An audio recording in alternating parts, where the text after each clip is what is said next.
It's another dreary, cold and snowy day here in Toronto, and as I was reflecting this morning, looking at the snow and starting to complain that God, I'm going to have to shovel this again and where are we going to put all the snow, I started to realize that this time of year can be a challenge for a lot of people.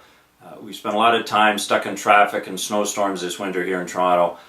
You're starting to have had enough of the winter, you're starting to have had enough of the cold and those dreary days.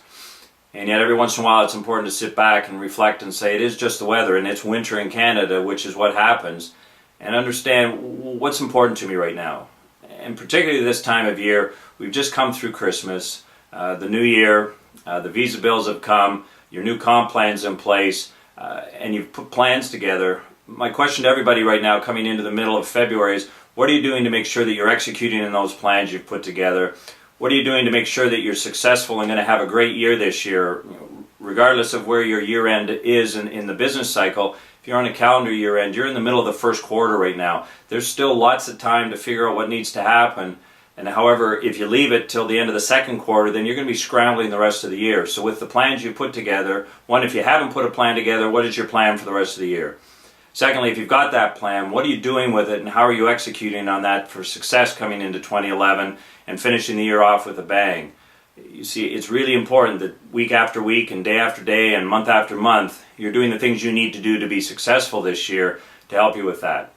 The other thing is, every once in a while this time of year, it's important to just sort of step back and remember the things that put a smile on your face and make you happy.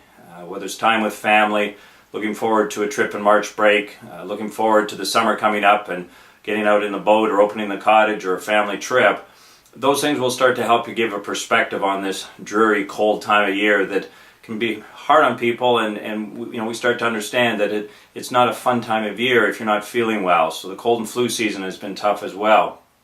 So what are the things you need to be doing?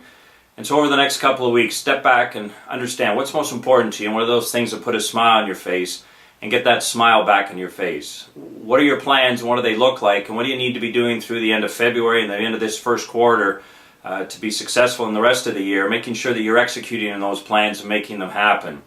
And once you've done all of that, knowing then what you need to do, just put your head down and go make it happen and have some fun with it and keep that smile on your face. Spring's going to be here.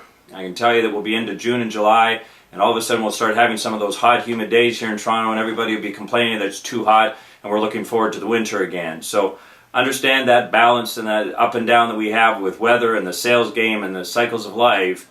Take that and understand that that's just part of the whole game. Step back over the next few days and know what you need to do to be successful. Go make it happen.